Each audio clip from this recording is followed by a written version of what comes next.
If I had just walked away when I had the chance, none of this would have happened. If I hadn't gone back for my phone, if she hadn't sat that close, if she hadn't said, "Don't be nervous, it's just your shoulders." It was supposed to be a quick stop before the party.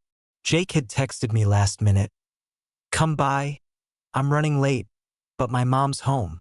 Just wait inside." I rang the bell. She opened the door. Hair pulled back in a loose ponytail. No makeup or just enough to look like she wasn't trying. A thin, slate-gray top clung to her shoulders, tucked neatly into high-waisted joggers. Relaxed, effortless, beautiful in that "this is what real women look like" kind of way. "Oh, hey," she said, sounding genuinely surprised, but not awkward. "He's not home yet, right?" "No, he said he's finishing something. I can wait." "Come in.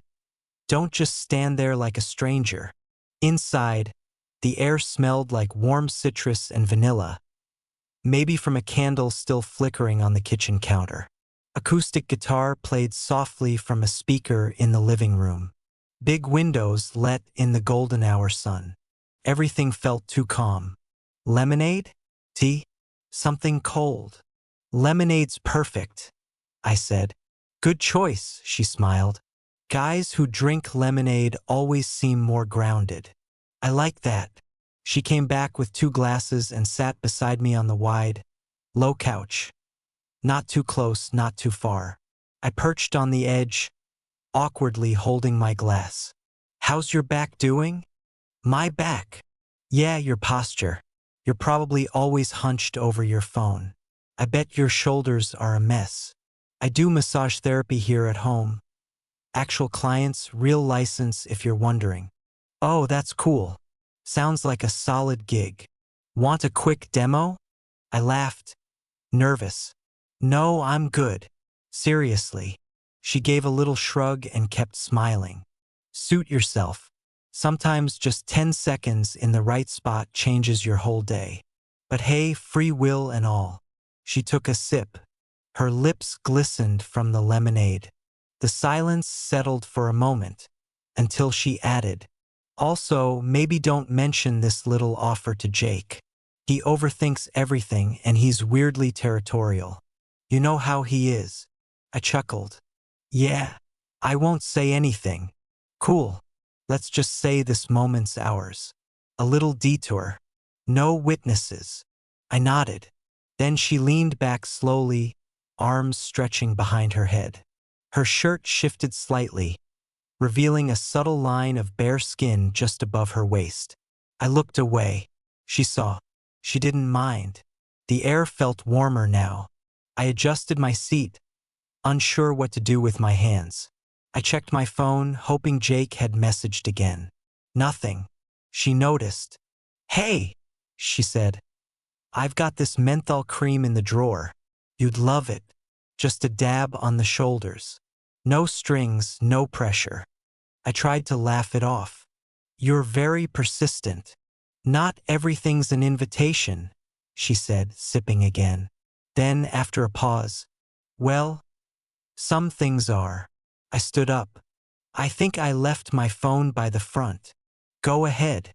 "I'm not going anywhere," she said, already standing and walking slowly toward the hallway. In the entryway, my phone sat on the table next to the keys. I picked it up. Still nothing from Jake. When I turned back, she wasn't in the living room.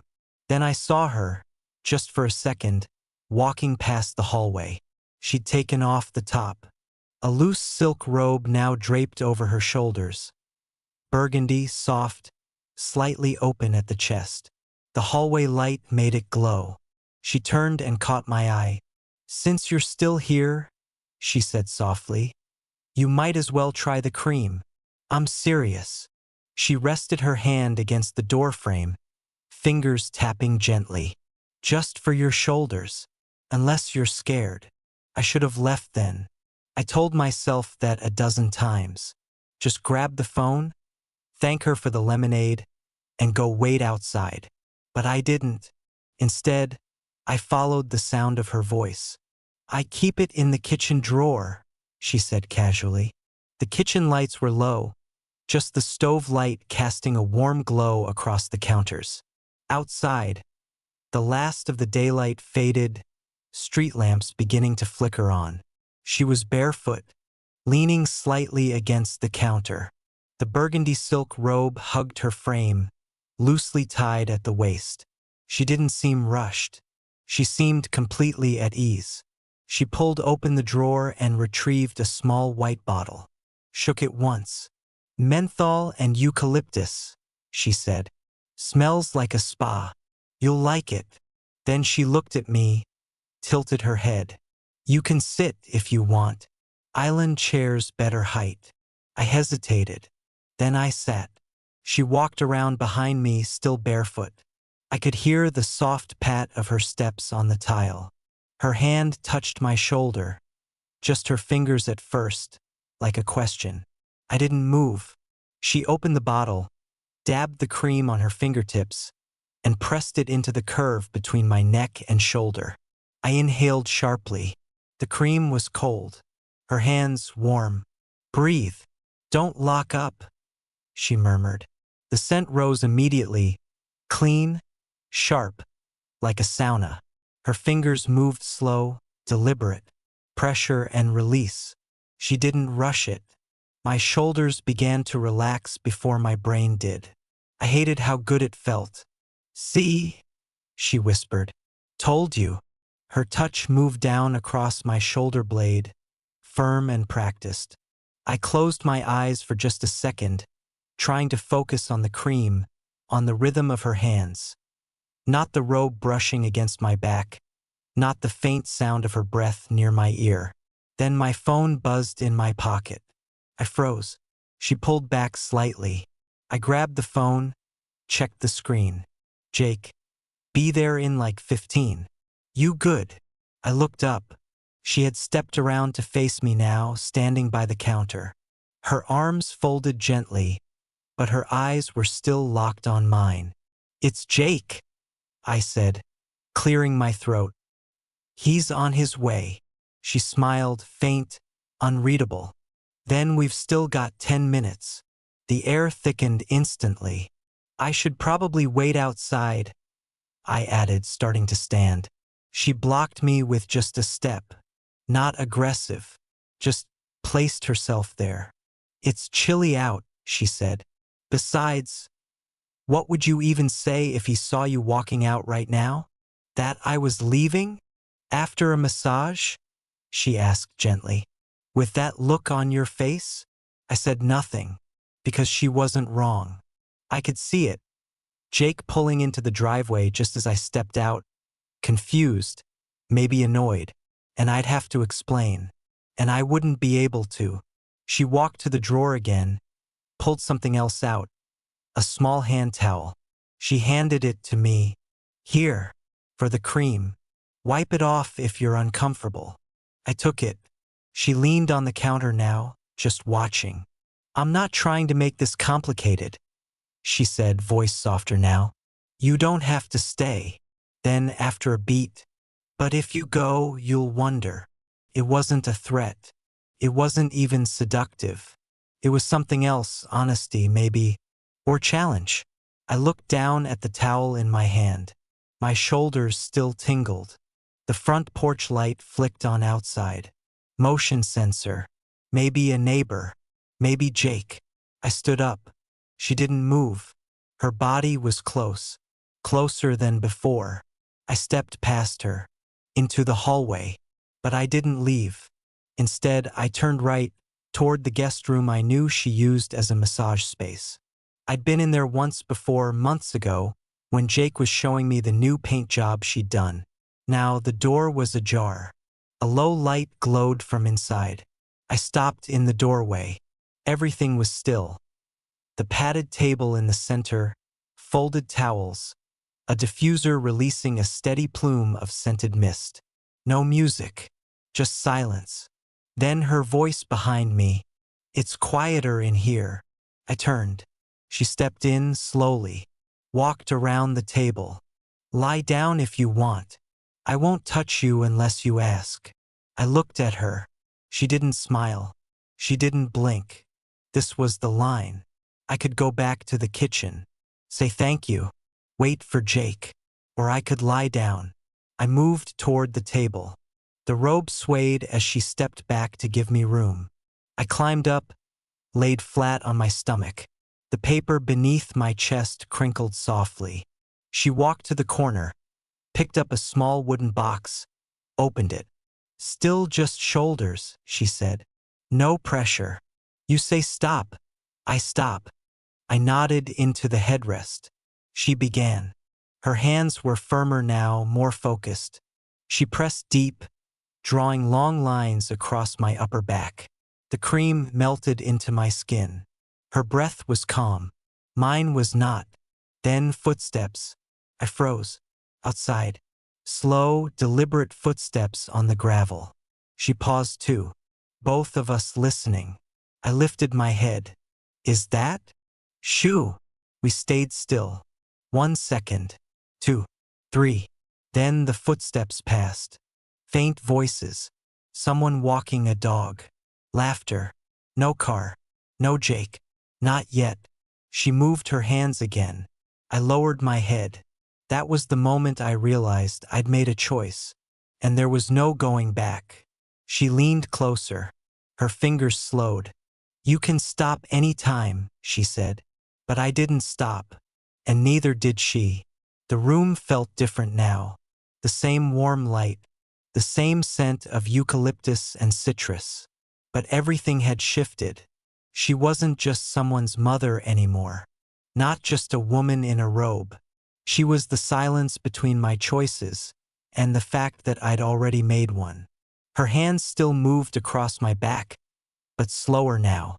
Less about muscle, more about moment. My eyes were closed, my breath shallow. She didn't speak, and neither did I. I lost track of time. At some point she stepped away.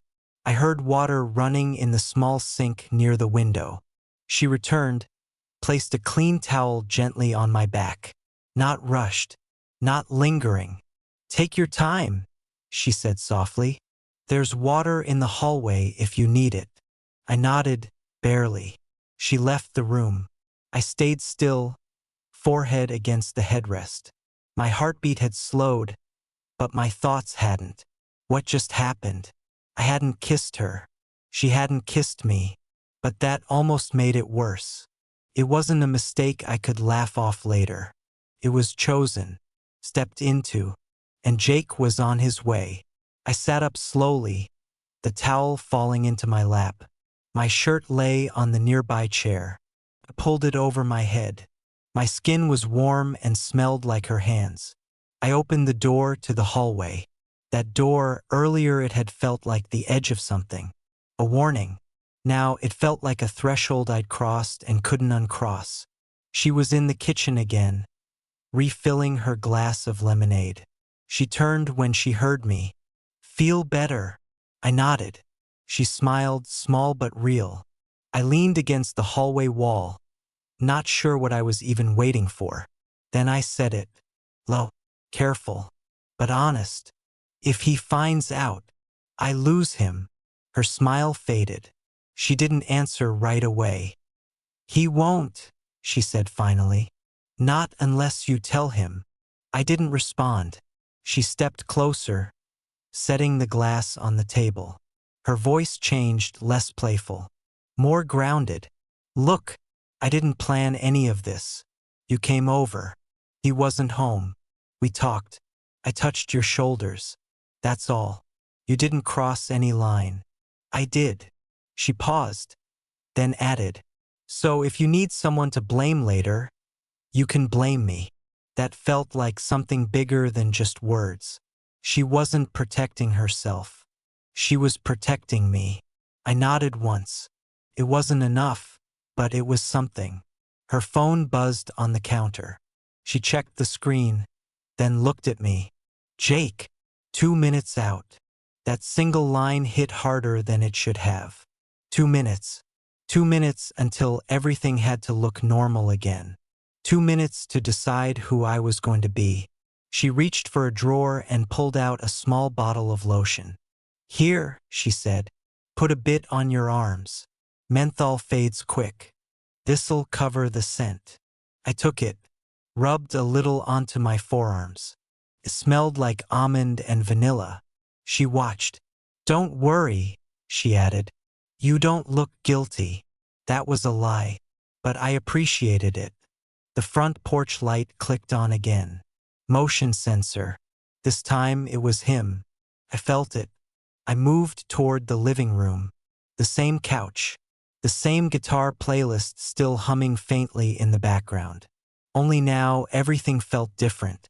I sat down just as the front door opened. Jake stepped in, holding a bag of chips and 2 bottles of soda. "Yo," he called out. Sorry. Got stuck in traffic." "Did my mom tell you to wait inside?" "Yeah," I said. "She said you'd be back soon." He kicked off his shoes and dropped the snacks on the coffee table. "She talk your ear off?" "A little," I smirked, forcing a casual tone. "Mostly offered me weird lemonade." He laughed. "She's obsessed with that stuff. Thinks it's magic." She stepped into the room behind him, calm as ever. "I heard that." Jake grinned. "What you do? You've got like 7 different fruit infusions in the fridge." "I like options," she shrugged. She sat down on the armchair opposite us. Not too close, not too far. Everything played normal, except I couldn't stop hearing the sound of my own heartbeat. We started talking about the party, who was going, what time we should leave, but I barely followed the conversation. My eyes drifted to the hallway, to that door. Earlier, it had been the line I shouldn't cross. Then it became the one I had. Now it looked like nothing at all. Just a door. Quiet. Closed. Innocent. I looked away. Jake tossed me a soda. I caught it, nodded, forced a laugh at something he said. I wasn't present. Not fully. Then came the second choice. Jake's phone buzzed. He picked it up. "I'll be back in a sec. I gotta call Lily. She's freaking out about rides." He stood up and stepped out onto the porch, shutting the door behind him. Suddenly, it was just me and her again. Her eyes met mine, and for the first time, I didn't look away. She leaned forward slightly, not enough to break the scene, but enough for me to feel the weight of her attention. "You did good," she said quietly. "If I didn't know, I'd never guess." I said nothing. She glanced at the hallway, then back at me. "That door," she said almost to herself. "You keep looking at it." I nodded. She smiled, but it didn't reach her eyes. "You're not the first." I didn't ask what she meant, because I didn't want to know. Then I heard the front door handle turn. Jake's coming back. And I'm still sitting in the room with a woman who just said, "You're not the first." The door opened. Jake stepped back into the room, still on his phone, earbuds in. His voice was casual, distracted, something about rideshares and who's driving who. He didn't even look at us at first. She leaned back in the chair. I straightened up on the couch, pen in hand, unopened. It took everything not to look at her again. Not after that line. "You're not the first." Jake laughed at something, then waved a hand at me without turning. "We good to go in 10? "Yeah," I said. He stepped into the hallway, still talking. The door to his room shut behind him. It was just her and me again. She didn't say anything. She didn't need to. Her eyes met mine for half a second. Then she stood, walked to the kitchen, and poured the last of the lemonade into her glass. She moved like nothing happened, like none of it had weight, or maybe like it had more weight than she could show. I stood too, cleared my throat. "I'll wait outside." She nodded. "Probably for the best." I stepped toward the front door. My hand paused on the handle. I looked back. She wasn't watching. She was rinsing the glass in the sink. Her back was to me. The burgundy robe still hung from her shoulders, tied the same way. Her hair was loose now, falling straight down. I opened the door, walked out. The sky had gone completely dark. Jake joined me 5 minutes later, slapping my shoulder like nothing had happened. We got in his car, music up, windows down. We didn't talk about the delay. We didn't talk about the lemonade. We didn't talk about her. He didn't know, and I wasn't planning to be the one who told him. 1 week later, I didn't mean to go back. I didn't plan it. Jake was out of town for the weekend. A bunch of us were supposed to meet for a movie night at another friend's place, but plans fell through. I was already driving. Before I even realized what I was doing, I pulled up outside their house. No text, no call. The porch light was off.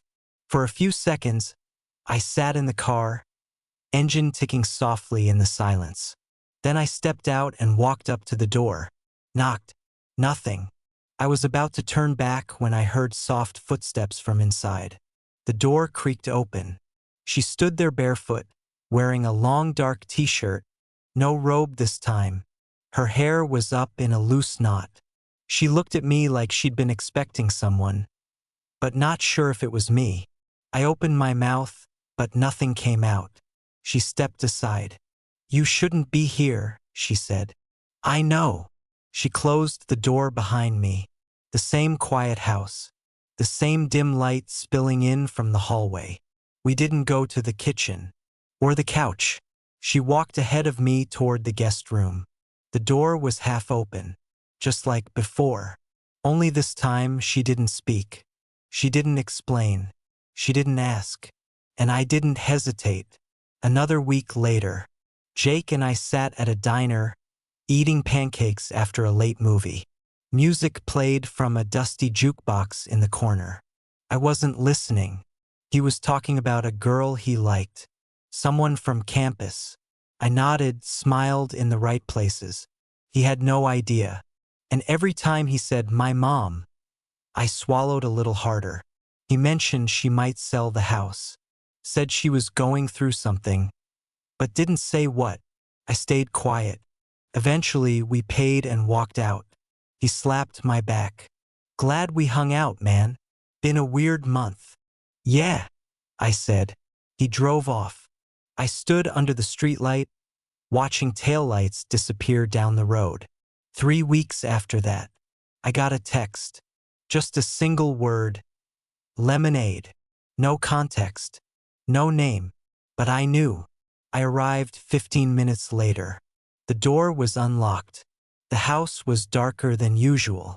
No candles. No music. Just the kitchen light on. She stood by the counter, arms crossed, wearing that same robe from the first night. Burgundy, tied tight. She didn't say hello. She just looked at me, then slowly walked over, stopped in front of me, studied my face. I was about to speak, but she shook her head. "We're not talking tonight." She leaned in. Her lips brushed mine once. Light, deliberate. Then she whispered, "Not nervous anymore, are you?" I didn't answer. She took my hand, led me down the hallway. Same room, same door, but now always open. And just as we stepped inside, the breeze from the open window caught the edge of her robe, and it slipped, just slightly,